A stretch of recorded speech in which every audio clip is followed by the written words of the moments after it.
다같이 사도신경으로 신앙 고백하심으로 4월 15일 목요일 새벽 예배를 하나님 앞에 올려드리겠습니다. 전능하사 천지를 만드신 하나님 아버지를 내가 믿사오며 그 외아들 우리 주 예수 그리스도를 믿사오니 이는 성령으로 잉태하사 동정녀 마리아에게 나시고 본디오 빌라도에게 고난을 받으사 십자가에 못 박혀 죽으시고 장사한 지 사흘 만에 죽은 자 가운데서 다시 살아나시며 하늘에 오르사 전능하신 하나님 우편에 앉아 계시다가 저리로서 산 자와 죽은 자를 심판하러 오시리라. 성령을 믿사오며 거룩한 공예와 성도가 서로 교통하는 것과 죄를 사하여 주시는 것과 몸이 다시 사는 것과 영원히 사는 것을 믿사옵나이다. 아멘. 찬송가 336장 찬양하시겠습니다.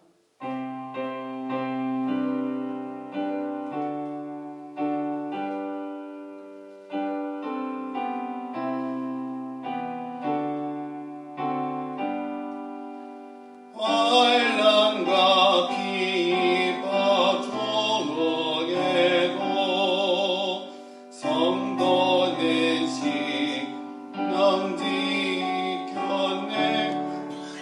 이 신앙생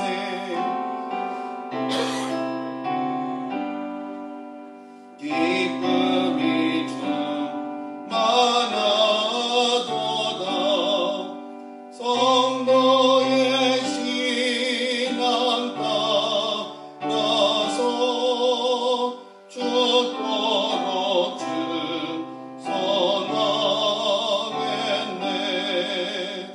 옥중에 매인 성도나 양심은 자유롭네.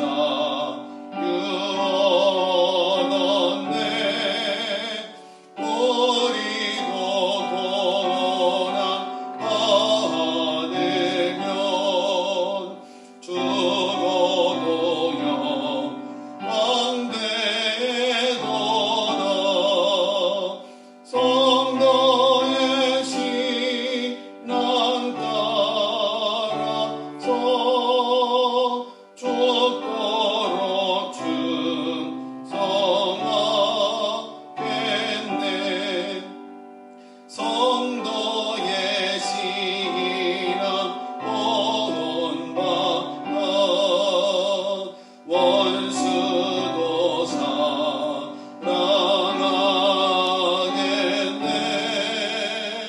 인자한 언어 행실로 이 신앙 전하리라.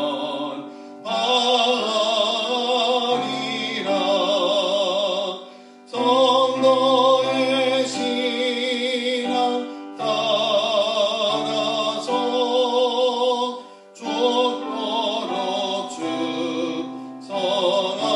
충성하게. 1절 다시 한번 찬양합니다. 환난과 비박 중에도 성도는 신앙 지켰네. 이 신앙 생각할 때에 기쁨이 충만하도다. 성도의 신앙 따라서 죽도록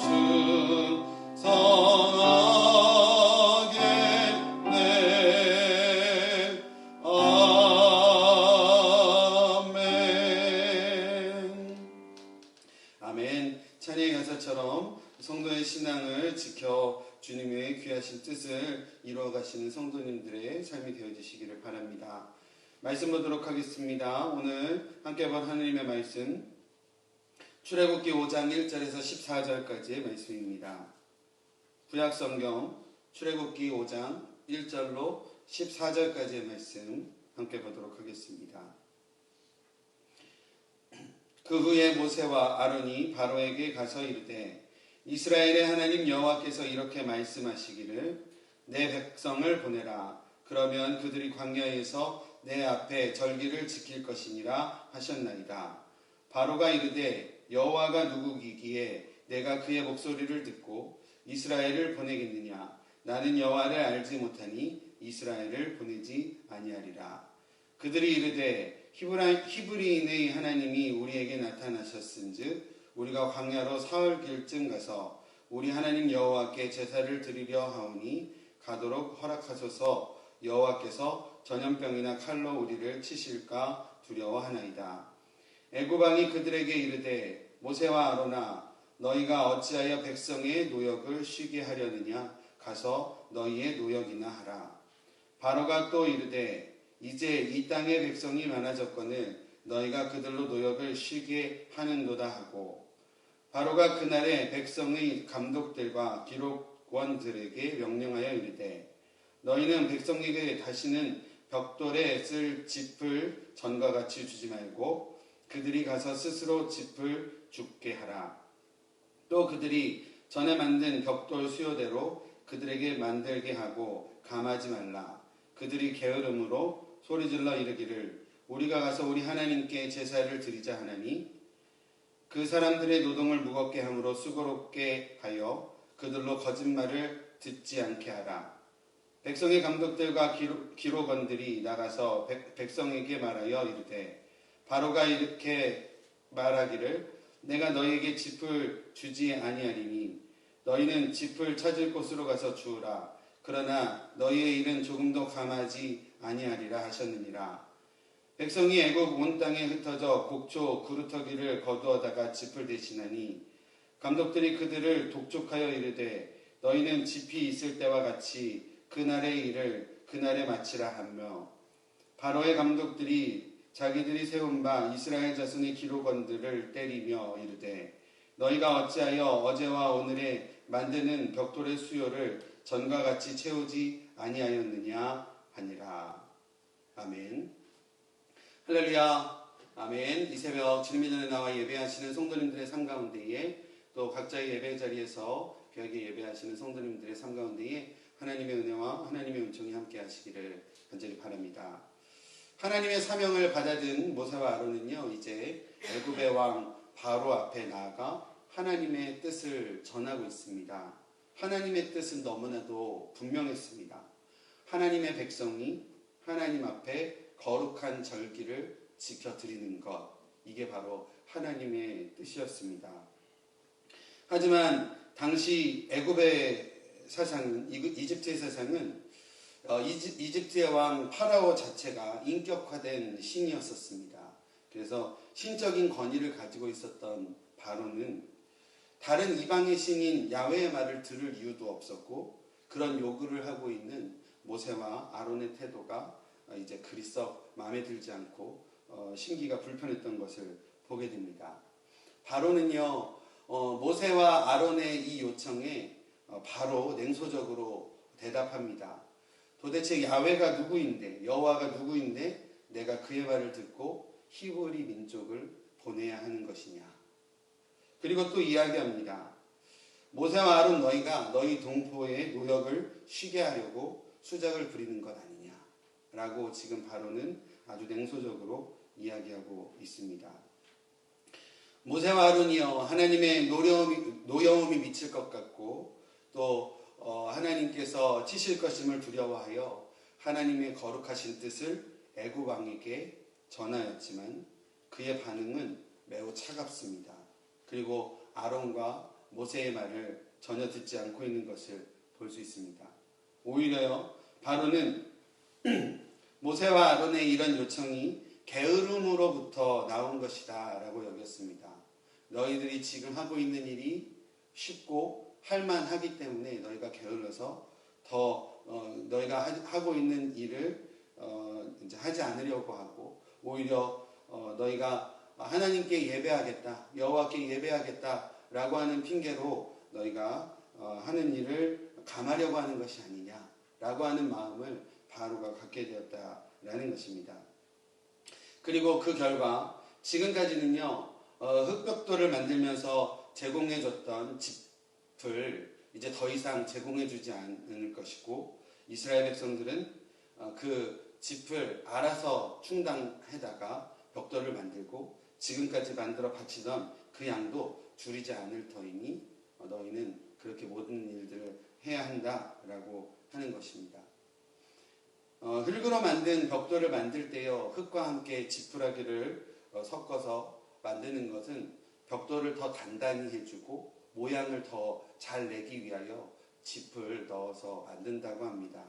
그런데 그러한 짚을 제공해주지 않는다라는 것은 벽돌을 만드는 가장 주된 어떤 재료를 제공해주지 않는다는 것이고, 그리고 이스라엘 백성들이 이제 벽돌만 만들었던 데에 시간을 할애했었던 이스라엘 백성들이 이제는 짚을 모아다가 만들어야 되는, 그래서 그들이 하는 노역이 더 심해지고 중해졌다는 것을 우리가 알 수 있다라는 것입니다. 바로는 이렇게 생각했다라는 겁니다. 너희들이 지금 하고 있는 노역이 할만하니까 너희가 하나님께 예배 드리겠다라는 그런 핑계로, 그리고 너희가 지금 점점 인구가 많아지니까 점점 그런 핑계들로 너희들이 하는 일을 점점 가볍게 하려는 것 같은데, 그럼 지금부터 더 중한 노동으로 한번 고생해봐라 라고 하는 바로의 마음이 아니었을까 생각을 해봅니다.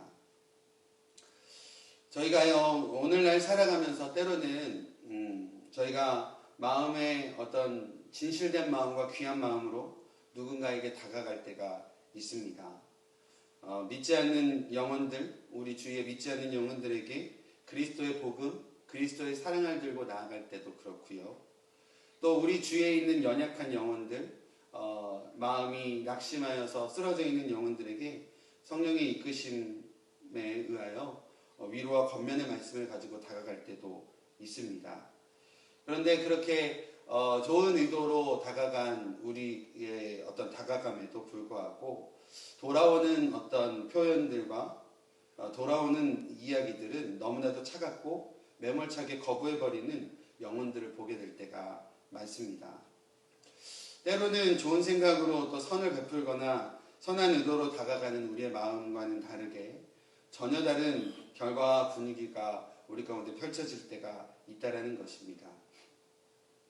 오늘 말씀에 모세와 아론의 모습도 그러한 모습이 아니었을까 싶습니다. 그러나 무엇보다도 이 출애굽기를 통하여 하나님께서 우리 가운데 말씀하시는 하나님의 분명한 뜻은 이것입니다. 하나님의 초점은요, 이스라엘 백성의 구원하심의 초점이 맞추어져 있다는 것을 우리가 기억합니다. 그리고 오늘날도 하나님의 관점, 하나님께서 그토록 원하시는 것은 한 영혼을 하나님께 돌아오게 하는 것, 죽어가는 한 영혼을 하나님께 인도하는 것을 하나님께서 원하고 계시다라는 것을 우리가 다시 한번 기억해야 할 줄로 믿습니다. 오늘날도 하나님의 선하신 뜻은 우리의 주위에 있는 아직도 주님을 알지 못하고 죽어가고 있는 영혼들, 그 영혼의 구원에 하나님의 관심이 있다라는 것, 우리가 다시 한번 기억했으면 좋겠습니다. 점점 우리의 삶 가운데요, 복음 전하는 것이 쉽지 않은 것이 사실입니다. 이미 많은 사람들이 복음을 한 번씩 접했어서도 그렇고요. 또 세상에 믿지 않는 사람들도요, 성경에 대한 어떤 이해와 지식, 그리고 교회 생활에 대한 어떤 이해와 지식들이 이미 많이 이제 알고 있고 많이 경험해 오고 있는 사실이고, 또 여러 가지 세상의 논리와 또 세상적인 어떤 논리로 맞서서 이야기하게 될 때, 우리가 누군가에게 복음을 전하고 또 전도를 하게 될 때에 세상적인 논리로 우리가 맞서서 이야기할 때에 그런 어떤 논리적인 부분에 있어서도 우리가 상대할 수 없을 정도로 세상이 많이 발전하고 또 우리의 복음 전함이 어려운 때가 요즘이 아닐까 생각을 해봅니다. 그러나 그 어려움 가운데도 하나님의 관심은 죽어가는 한 영혼에게 있다는 사실을 우리가 기억하여야 합니다. 그리고 오늘도 우리 가운데 허락하신 귀한 하루의 삶, 이 하루의 삶에 하나님께서 무엇을 원하시는지를 우리가 다시 한번 기억했으면 좋겠습니다. 우리가 만나는 한 영혼과의 만남, 또 우리가 살아가는 우리의 삶의 현장 가운데에서 만나는 영혼들과의 만남을 통하여 하나님께서는 복음이 전해지고 또 그 한 사람이 다시금 살아가는 구원의 역사하심을 하나님께서 바라고 계신다라는 사실입니다. 세상은 냉소적인 반응, 바로와 같이 냉소적인 반응을 보일 때가 있고 여러 가지 모양으로 우리에게 되돌아오는 것은 비난과 핍박들 가운데 있을 수도 있습니다. 그러나 한 영혼의 구원에 관심을 갖고 계신 하나님을, 그 하나님의 뜻을 우리가 기억하는 오늘 하루 되어지시기를 바랍니다. 그리고 하나님의 귀하신 뜻을 우리의 삶 가운데 이루어 가심으로 귀한 하나님의 일들을 이루어 가실 때에 하나님께서 저희 가운데에 성령의 능력을 주시고 또 성령의 기름 부으심으로 귀한 영혼 구원함의 열매를 우리의 삶을 통하여 이루어 가실 줄로 믿습니다. 오늘 하루도 주님의 복음, 그리스도의 사랑을 귀하게 전해 가시는 저와 여러분들의 삶이 되어지시기를 간절히 축원드립니다. 기도하겠습니다. 하나님, 오늘도 저희 가운데 하루를 허락하셨는데, 그리고 그 하루의 시작을 하나님께 나와 시작하게 하셨는데, 우리가 다시 한번 하나님의 거룩하신 뜻하신 가운데에 나아가기를 원합니다. 출애굽기 말씀을 읽어가며 하나님의 관심과 초점은 한 영혼의 구원에 있음을 우리가 다시 한번 기억합니다. 우리의 삶 가운데에 아직도 우리의 주위 가운데에 아직 주님을 알지 못하고 죽어가고 있는 영혼들이 있음을 고백합니다. 하나님, 오늘도 우리 가운데에 귀한 하루를 허락하셨사오니 이 하루 귀한 영혼들을 만나가며 또 세상과 귀하게 만나가며 그리스도의 사랑과 그리스도의 복음을 온전히 전해가는 저희들의 삶이 될 수 있도록 인도하여 주시옵소서. 어떤 논리들과 또 세상적인 것들로 맞서게 될 때에 우리에게는 힘이 없음을 고백합니다. 성령께서 우리 가운데에 힘이 되어주시고 성령께서 우리 가운데에 능력 되어주셔서 세상과 나아가 그리스도의 복음을 전할 때에 담대하게 능력 가운데에 전할 수 있도록 인도하여 주시옵소서. 또한 그 모든 것들을 통하여 열매 맺게 하시는 하나님을 영광 올리며 찬양할 수 있도록 인도하여 주시고 또 우리 가운데도 거룩한 열매로 열매 맺어갈 수 있도록 인도하여 주시옵소서. 예수님의 이름으로 기도드립니다. 아멘. 주신 말씀 생각하며 또 하루의 삶을 하나님 앞에 올려드리며 함께 기도하겠습니다. 하나님, 저희 가운데 말씀 주시고 또 영혼에 대한 다시 한번 하나님의 뜻을 알아갈 수 있도록 인도하여 주시옵소서. 하나님께서 원하시는 귀한 복음 전함의 삶을 오늘도 귀하게 살아갈 수 있도록 인도하여 주시옵소서. 하나님, 바로와 같은 그런 어떤 차갑고 냉소적인 반응이 우리 가운데